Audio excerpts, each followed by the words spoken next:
Living in North Korea is shrouded in mystery, as this enigmatic country is highly secretive about its living conditions.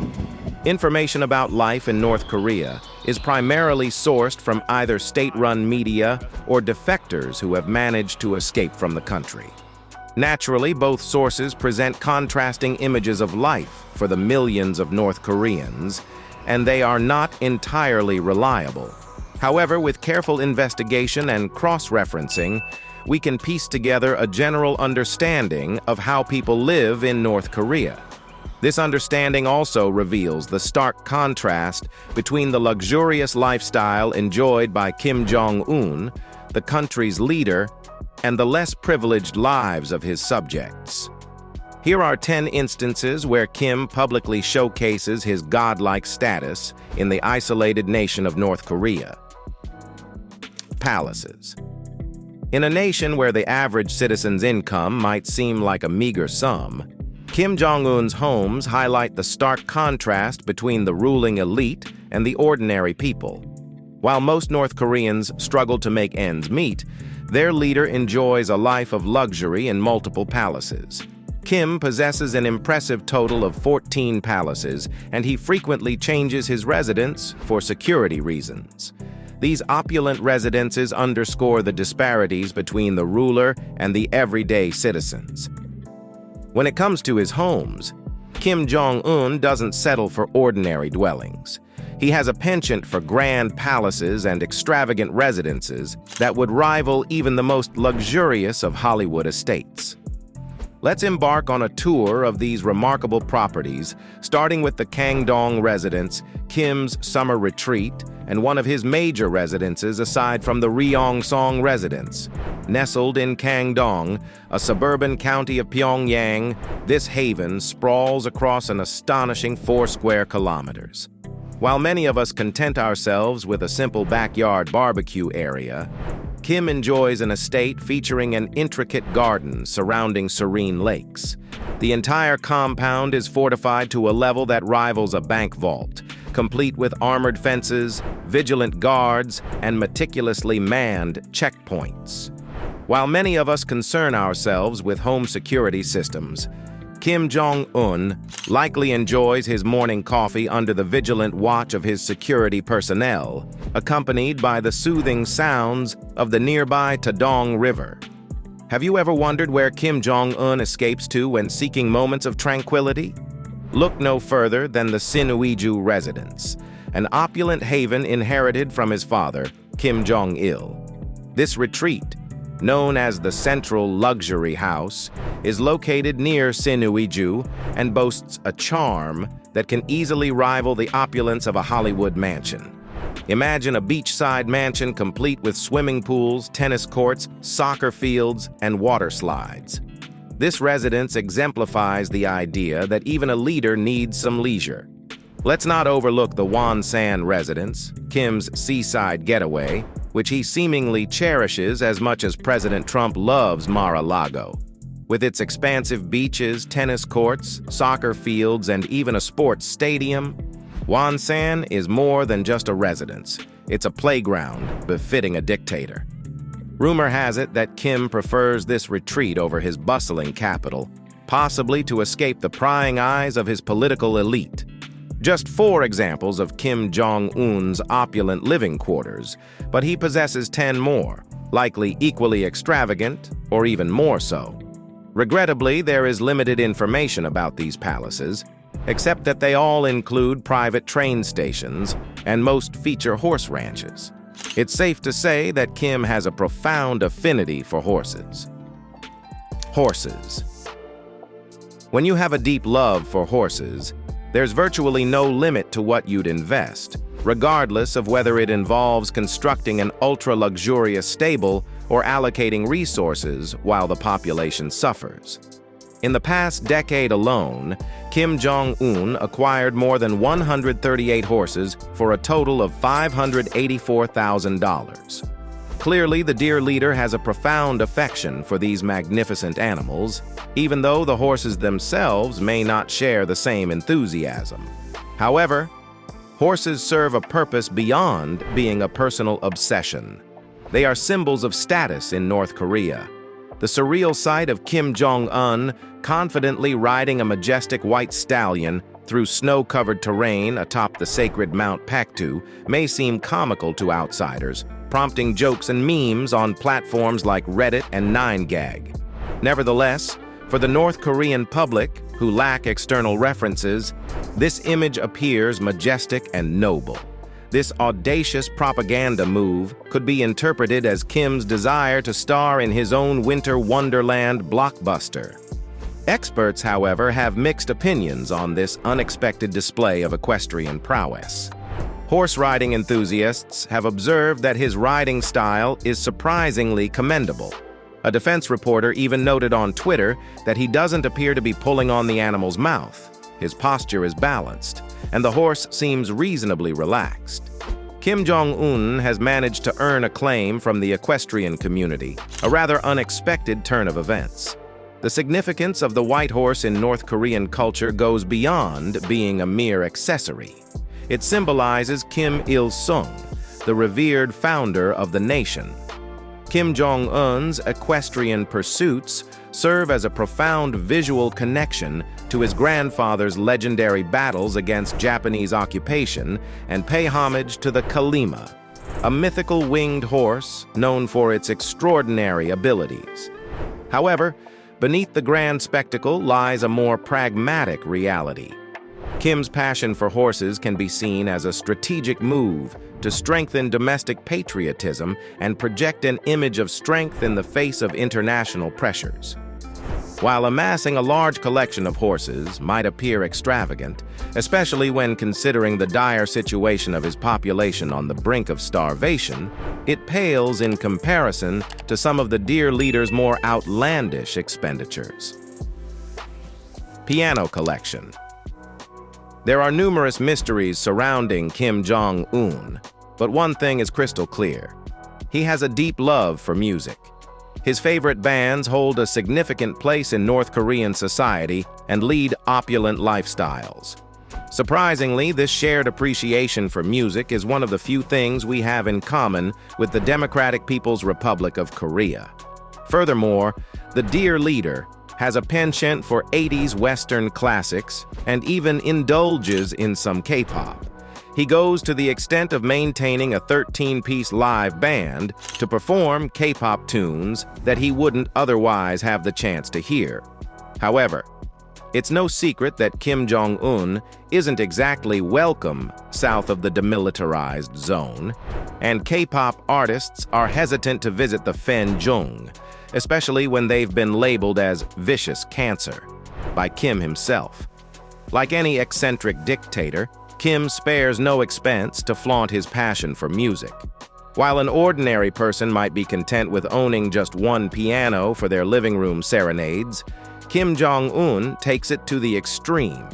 Incredibly, he has amassed a staggering collection of 20 pianos to fuel his melodic aspirations. To put this into perspective, that's enough pianos to host a grand piano party, with each piano possibly assigned its own theme music. The Supreme Leader's eclectic array of pianos has found residence in his numerous abodes, perhaps to ensure that each piano enjoys a change of scenery periodically. You might wonder whether Kim Jong Un's piano playing skills match the grandeur of his piano collection. In truth, nobody possesses concrete knowledge on this matter. There exists an aura of mystery surrounding his musical abilities, or the potential lack thereof. Legend has it that whenever he embarks on a piano shopping spree, he is accompanied by a loyal entourage of workers. One can only assume that their primary role is to shower him with unending praise, declaring him the world's preeminent piano virtuoso. God forbid a wrong note slips from his fingers. In such a case, it is undoubtedly the piano's fault, not his own.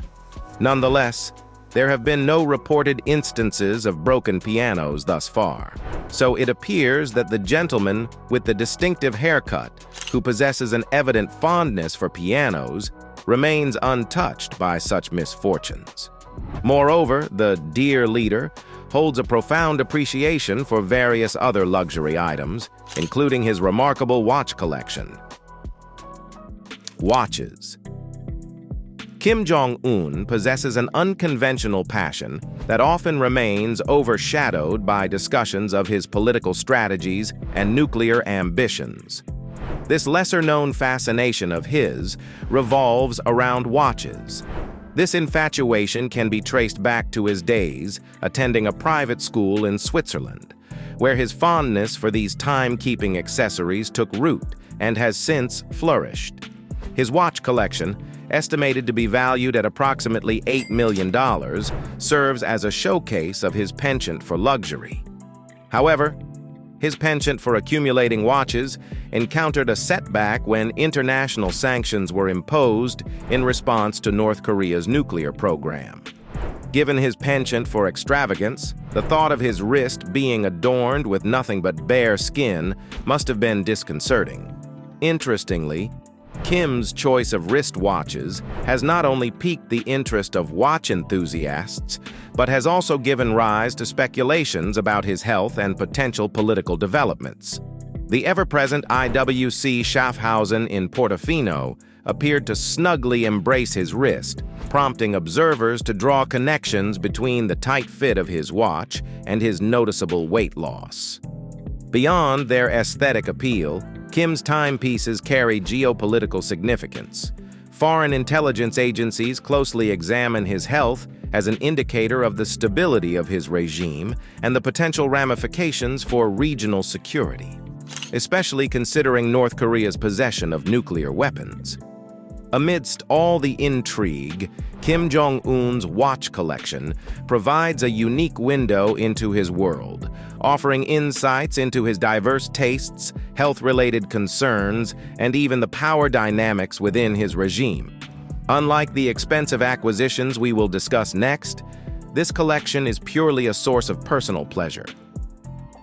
Secret cinema. Owning a private, ultra-luxurious movie theater is a relatively common indulgence among the ultra-rich. However, what sets Kim Jong Un apart is his unique and intriguing private cinema. Surprisingly, it wasn't Kim himself, who leans more toward a love for music, that initiated this venture. Instead, it was his father, a fervent movie enthusiast, who took the reins. Kim Jong-il, in his cinematic enthusiasm, commissioned the construction of a private 1,000-seat movie theater. The rationale behind the need for such an extensive cinema remains a puzzle, considering that regular cinemas typically accommodate around 200 viewers. But, as they say, I'm no expert on the preferences of communist leaders, so the logic may be beyond my comprehension. If you think that the Kims were exclusively enjoying North Korean cinema in this grand theater, you'd be mistaken. In reality, Kim Jong-il amassed a collection of over 30,000 copies of Hollywood blockbusters. Some sources even suggest that he had a particular fondness for films like Titanic and Gladiator. While it's likely that many of these films were pirated, their total cost, if purchased legally, would have exceeded $600,000. Since his father's passing, Kim Jong-un is more likely to use the cinema for watching basketball games, as he's significantly more interested in this sport than in TV. However, his true passion lies in food and alcohol, making it quite challenging to picture him as an athlete of any kind. Spending on food and beverages. Kim's lifestyle truly resembles that of a monarch from the 16th century. He wields absolute power, feasts extravagantly while his subjects starve, and bizarrely views gout as a symbol of strength. Known for his affinity for spirits, Kim's preferences have shifted with the changing political climate. Presently, he favors vodka, reportedly splurging over $171,000 on this Russian libation. His annual champagne budget hovers around $140,000, with an additional $70,000 set aside for beer. This substantial allocation for alcohol alone places his yearly expenses at well over $1 million. However, Insiders reveal that Kim's cellars are stocked with fine whiskey and champagne, potentially valued at an astonishing $30 million. Kim's culinary desires extend far beyond alcohol to gourmet cuisine, creating a stark contrast with the famine-stricken nation he leads. His preferred dishes include Italian pizza, high-quality pork from Denmark, black Iranian caviar, Japanese Kobe beef, and fruits sourced from across the globe. This lavish dining lifestyle incurs costs of several million dollars annually.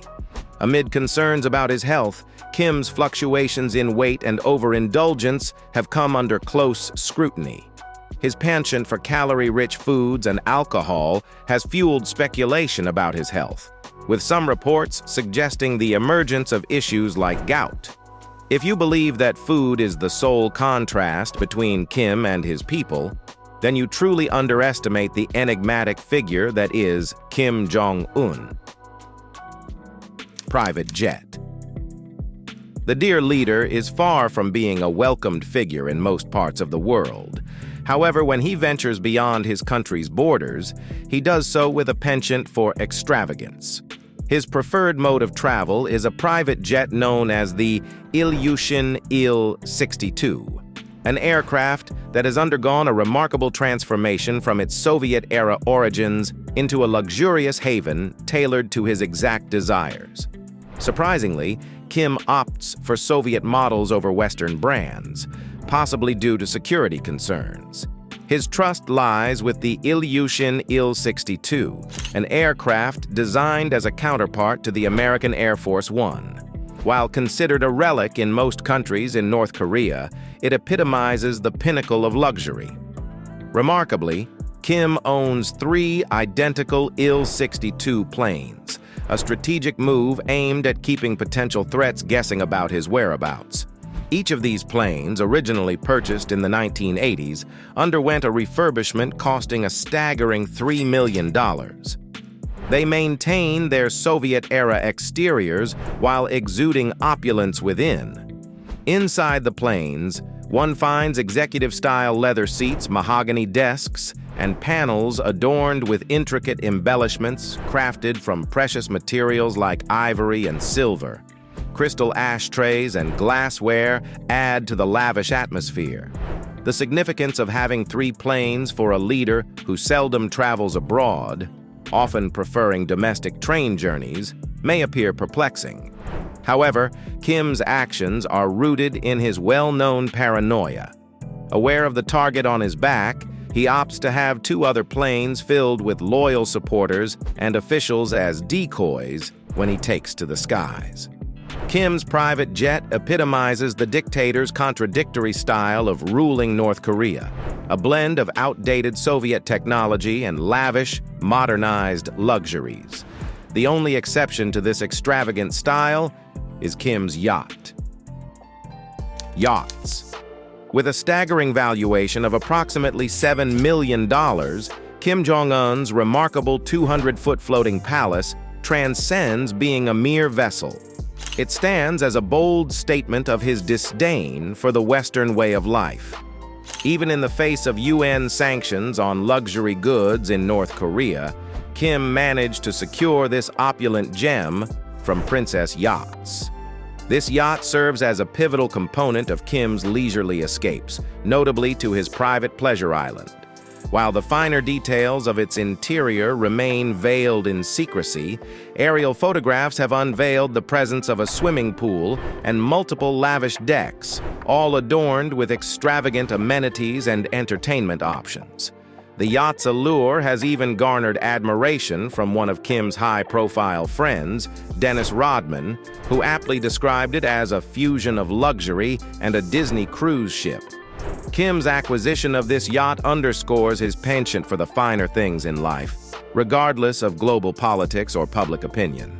This maritime masterpiece not only allows him to navigate the waters in utmost style, but also reinforces his commitment to indulgence in a country where luxury is a rare privilege for the majority. As with all facets of his lifestyle, Kim Jong Un's yacht serves as a reflection of his intricate and often contradictory persona, where the pursuit of pleasure sharply contrasts with the harsh reality of his nation's struggles.